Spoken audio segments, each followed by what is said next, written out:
Hey, so welcome to another episode of This Girl Was So Thirsty and Ready to Come Over Here.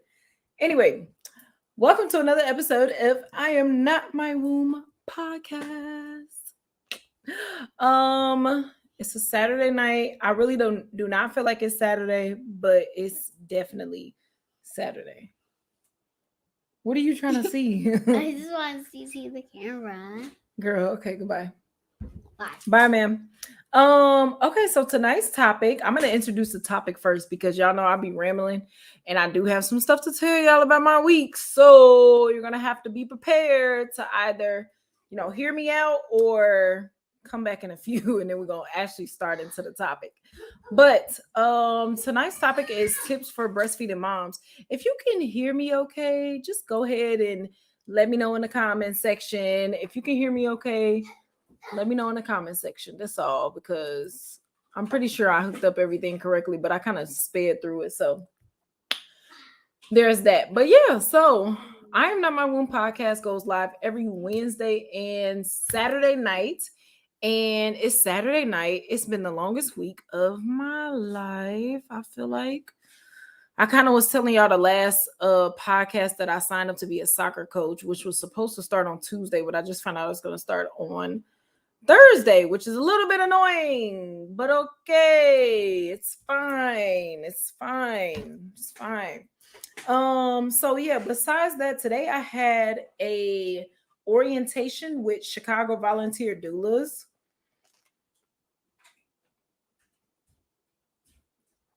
I'm going to be a Chicago volunteer doula. So that's going to be interesting and fun, right? I'm looking forward to helping moms. Today I learned something new about the whole pronouns thing. Like, I don't know if you're into the pronouns thing. But yeah, she was like asking us all to introduce ourselves and like, oh, tell us your pronouns. What does it look like my pronoun is like? But then she was saying like, oh, it's a privilege to be able to go based off the same pronouns as you were born or something. So I was like, okay. People love to be in victim mode. I actually unmuted myself because y'all know I have a hard time like keeping quiet sometimes. So yeah, I actually unmuted myself and said something because I was like, so the opposite of privilege is oppression. So are you saying that these people are oppressed? Because the whole reason we're even talking about pronouns is because of them. Nobody was talking about pronouns before, like what, a couple years ago. So how is that being oppressed when now you have so many more rights that Black people are still begging for? So, anywho, my goal in life is to help Black women not feel oppressed.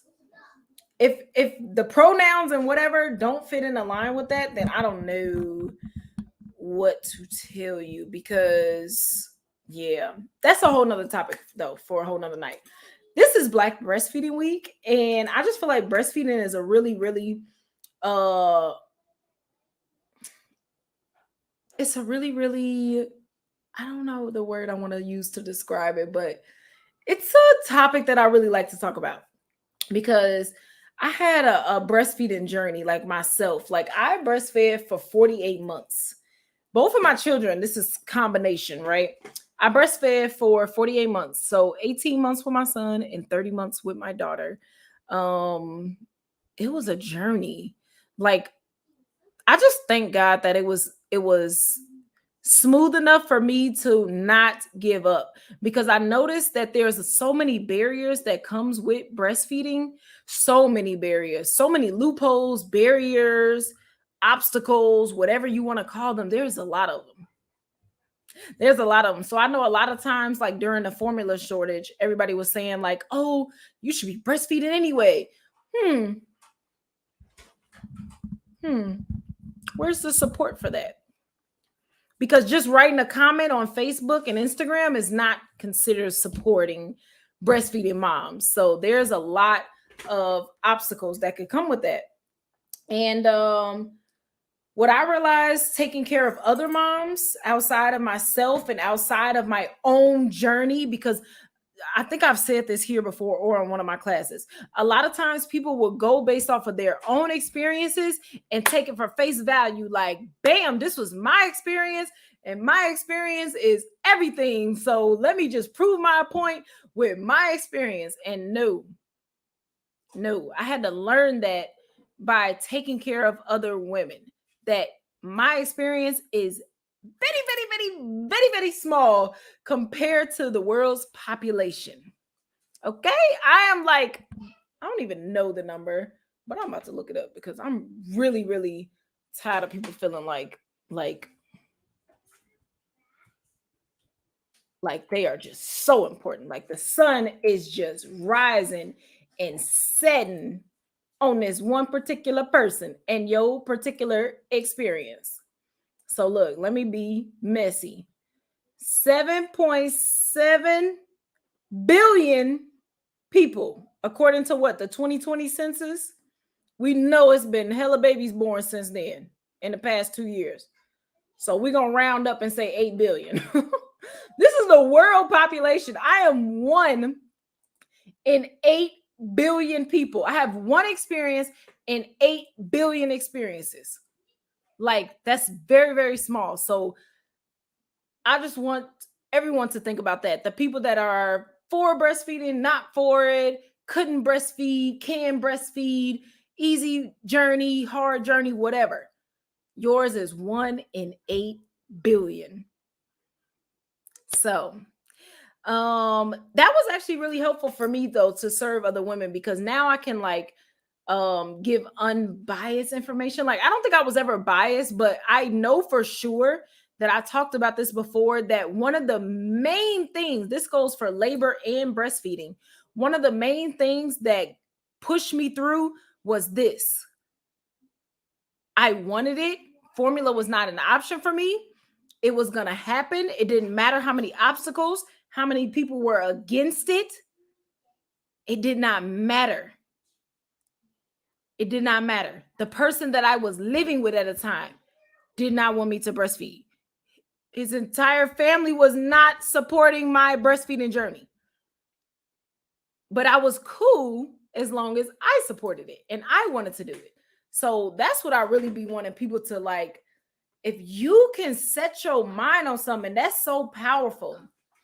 If you can set your mind on that one goal, you will accomplish it. That goes for breastfeeding and birth. Same thing, like I was talking about my journey with Jaylani's birth. I was on Pitocin for 12 hours. What? Who do you know that's gonna be on Pitocin for that long and not get an epidural and still want to birth naturally? I was just determined. That was it. That's the only difference. That's the only difference. I wanted it so bad that it was gonna be nothing nobody could say or do to deter me. So whatever. That's that. Basically wanted to just mention that I do have some experience breastfeeding, with my own experience, with other moms' experiences, with the classes that I've taken. So it's a little bit more diverse now versus before when it was just my experience.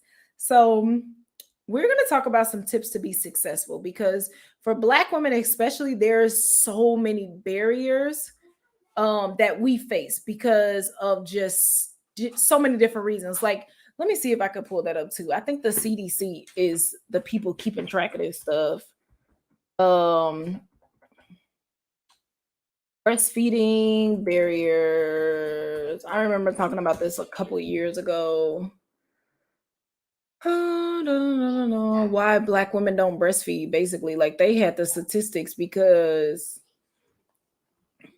they was like, what are the barriers? Let's see if this is it. Most of it, I mean, is going to come back to lack of support. Mostly all of it is going to come back to lack of support. Let me type in Black women, because y'all know y'all like to exclude us and a lot of stuff. Black women disproportionately experience a number of barriers. Let's read this together. Other than that, though, how y'all doing tonight? What's going on? Okay, so this is from the CDC. Not saying, oh, they're the greatest resource or whatever, but they do keep track of reports. And it talks about some of the barriers to breastfeeding. So Black mothers disproportionately experience a number of barriers to breastfeeding, including lack of knowledge. Whoo! That one is strong. That one is strong. And that is nothing, against us at all, right? Like, most of us are first generation breastfeeders, which we're going to talk about. But most of us are first generation breastfeeders. Where are we going to get the information from? We've been so cut off from our culture, from our religion, from our just way of life in general, that where are we going to get the information from? Because y'all not teaching in the schools. Our grandparents don't know. They kind of lost this information in this whole mess of living in America. So yes, there's a lot of lack of information. Absolutely. Lack of peer, family, and social support, insufficient education and support from healthcare settings. Whoo, that's a good one too. That's a good one too. That's a good one too. That's a good one too. Because that's where the bias comes in, where they're like, she gonna end up giving that baby formula anyway. And I really, really hate to tell y'all that, but that's what the nurses is sitting around discussing behind your back. Hate to tell you that. But yeah, so they basically have it in their mind that you're gonna give up, which there you go. Why would we spend extra time supporting her with that? She ain't gonna breastfeed for long. She gonna whatever, go back to work. And then I think that's what this one is. Concerns about navigating breastfeeding and employment. So yeah, that's another thing. A lot of moms are not able to stay at home after they have their babies for as long as they will want to, compared to our Caucasian counterparts. So here are a couple of tips to be successful in your breastfeeding journey. Hopefully it hits some of these barriers, but I already pre-wrote them down. And if y'all prefer, I could go over those barriers in particular. But we got a whole breastfeeding week. So let me see. Today is the 27th. The next podcast will be on the 31st, the last day of Black Breastfeeding Week. So if there is any other questions and stuff, like, feel free to put them in the chat or text them to me. You can text them to this number below, and we can talk about that on the next podcast. But I'm going to give you the tips that I already wrote down for today. So the first one is no pacifiers or bottles for the first 6 to 8 weeks. So 6 weeks minimum, 8 weeks is ideal. No pacifiers or bottles. Now, the reason why I always tell my moms this is because those first 2 months are going to be the hardest months of your breastfeeding journey. If you can get past the first 2-3 months, the rest is going to be a breeze. Like, especially when you get to, Jaylani, go sit down. Yeah. Especially when you get to just 1-year-old, year and a half, all of that, like, that's when it becomes a breeze. So if you can get past those first couple of months, even after 6 months, it's like, okay, yeah, we doing it. But the first 2 months is going to be the hardest. So that's why I always say no pacifiers and no bottles. But then there's another reason. There's something, it's called nipple confusion, but it's really not nipple confusion. And the reason why it's really not nipple confusion is because pacifiers and bottles were made to imitate our breast. Just put that down. You know you can't reach that.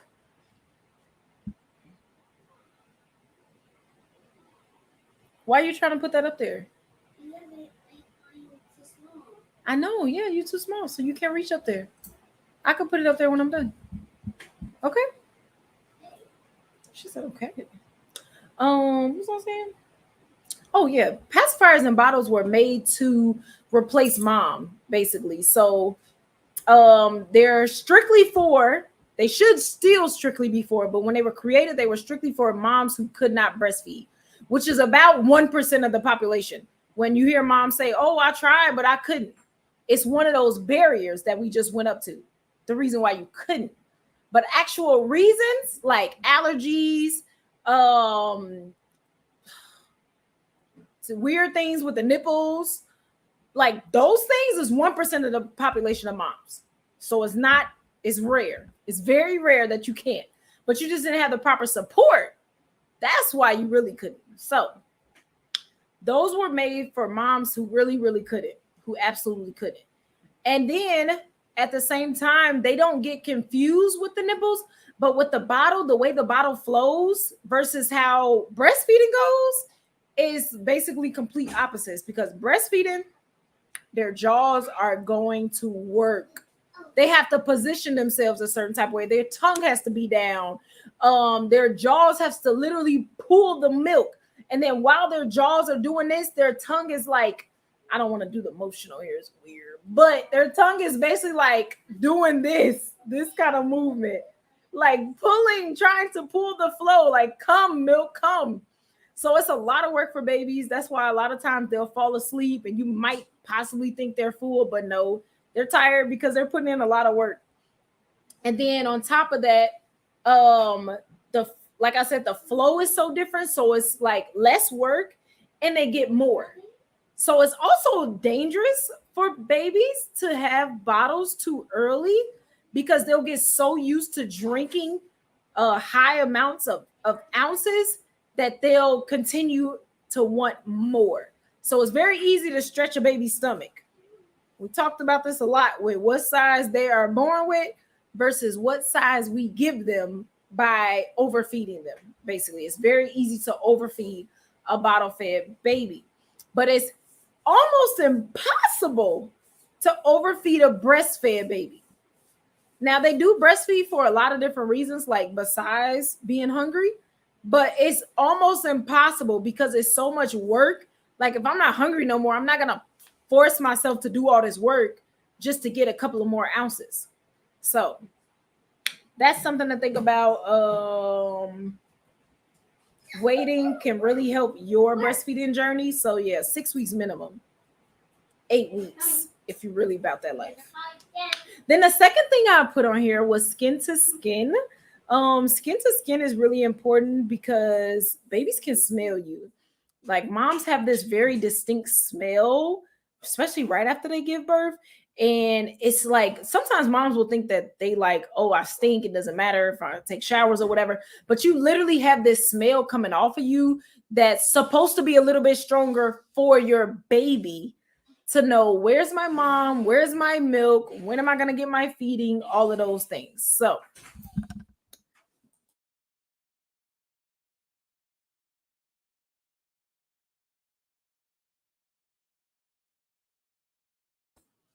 my children are tired. I kind of mentioned this, but I had a really long day. I had to work and go to class today, or not really class, but orientation is like a class. But then I'm not supposed to say that. But anyway, I had a really long day today. 9 to 5 for work and then 9 to 4 with that orientation.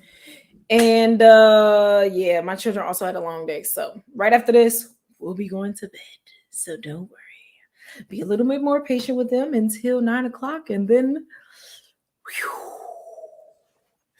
anywho, forgot what I was saying. Mom. Yes. So you pour some milk in the pink cup? Yes, as soon as I'm done. Okay, so yeah, skin to skin. So you have a distinct smell, but also not only that, skin to skin, produces that oxytocin that we love. It produces that prolactin. Oxytocin helps prolactin, which is our milk hormone, basically. So when you practice skin to skin with your baby often, you will start producing more milk. So I don't even want to get into the whole conversation of how do I produce more milk, because the other thing that I wrote under skin to skin is breastfeed on demand. Breastfeed on demand, like as much as your baby demands it, because the saliva from baby's mouth, that skin to skin, that sucking motion is the only indicator that your body needs to make more milk. So you have these milk glands in your boobs and they fill up, then they get empty, and then they're like, oh, we're empty. let's fill up again. So a lot of times moms think they need to pump right after a feed in so they can get empty and their milk will fill up again. Like, no, you need to breastfeed on demand, because yes, you're getting the sucking motion from the pump, but you're not getting the saliva and the skin to skin hormones that produces from your baby. So it's like 1 out of 3 when you need all 3. Yes, ma'am. Nope. Go in mommy room. I'm almost done. I know you do. Anywho. Okay, so then the other tip that I have is to calm your baby before breastfeeding. This is beneficial, I feel like, for moms and babies, but especially for moms, especially new moms, because the latch is so important that a crying baby is not going to have a good latch. And you always want to break a bad latch. I didn't write that down, but look, I'm going to tell you, you always want to break a bad latch because it's just not worth it. It's going to cause more pain for you, and it's going to cause more stress for your baby because they're not getting the milk like how they normally would when the latch is perfect. So they're just like frustrated. That's the word I'm looking for. They'll get frustrated because it's like, I'm doing it, but we need babies to be calm before we try to breastfeed. No crying babies on the boob. The other thing I was going to say with that is, so in order to not have crying babies on the boob, it's good to know their hunger cues. So crying is actually the very last hunger cue. They gave you all type of cues before that, but you just thought, I don't know what you just thought, but they gave you some signs before that, but crying is the very last one. So when they be like, I don't know, thinking they babies is just like went straight to crying, that's usually never the case. So pay attention to those hunger cues. Know the hunger cues. And then the third thing I have, this is actually pretty quick because I don't know, the last couple ones, y'all been kind of quiet in the chat. So I don't know what y'all got going on. Maybe I'm coming at a bad time. But anyway, the third and last tip that I have is education. That was literally the first barrier. Yeah. Lack of knowledge about breastfeeding. That'll get somebody to quit real quick. That's one of the things I wrote down about first generation breastfeeders. Where are you going to get the education from? You're a first generation breastfeeder. Your mom can't tell you about her experience. Your grandma can't tell you about her experience. You don't got no family members like that. Like for me, I was like, I think I took a class with the WIC office when I was pregnant with James. They go over the basics. So that's a good one. Like if you already in the WIC program, I think they still do that. I don't know. My son's 9, but they should offer you a free breastfeeding class too. If you have a midwife, ask her if she knows any free breastfeeding resources. There are some hospitals that have breastfeeding classes, but you also want to be mindful of who and where you're taking these classes from, because how do I say this? I'm trying to think before I speak nowadays. So if you catch me like, hold on. That's all it is. I'm trying to think before I speak nowadays because I say a lot of crazy stuff when I don't think first. But the thing about who's teaching the course is what is their intentions, basically. What is their intentions? So like a lot of times we think we're going to get great lactation support from a pediatrician, which you would think that would be great because this is a pediatrician. You deal with babies all day long, and the most natural thing for babies is to be breastfeeding. That's what they're literally doing for 6 or more hours a day. So you would think that your pediatrician knows about breastfeeding, but guess what? They do not. They don't know nothing about breastfeeding. All they know is milestones, which doesn't fit all babies, and they know how to check their areas, reflexes, heart tones, breathing. They know how to check all these things. They don't know what babies are doing every 2 hours though, which is breastfeeding and how that works. So why? I don't know. Blows me. But your pediatrician is not a lactation consultant. So we have to check who is teaching the class? What are your intentions? Because a lot of times they're like, they support the whole give up and just go to formula type thing, basically, which for me, I support too, but it depends on the circumstance, because obviously babies eating is better than babies not eating, right? But it depends on the circumstance. Have we exhausted all of our options before we went to that? So that's my whole thing with that. I feel like a lot of people jump the gun and they like, well, skip all the steps. We need to just get your baby some formula. So, hey, anywho, education also eases the anxiety of mom because you know what to expect. You don't feel like something is out of the norm, because another thing that comes with being a first generation breastfeeder is that something might happen and you might think this is not normal. My baby's not okay. But whole time, all breastfeeding moms experience this. So it's good to have that education. And yeah, that will help ease your mind on some of those things that are completely normal. Like one, for example, is that breastfed babies don't poop as much as formula fed babies.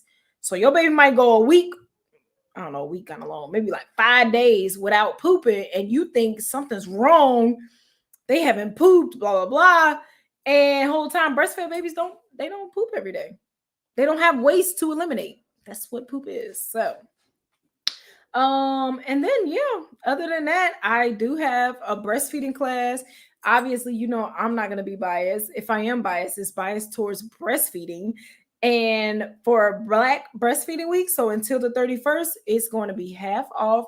It's only $25, and it's a whole class on hunger cues, breastfeeding positions, must-haves. Literally everything you could think of is within that one course. So of course, you can find that class at birthsistertayla.com, but I'm actually going to drop the link for the sale because it's a little bit different with the sale. That website will give you the norm for my classes, but let me give you the other link so you can get the Black Breastfeeding Week sale.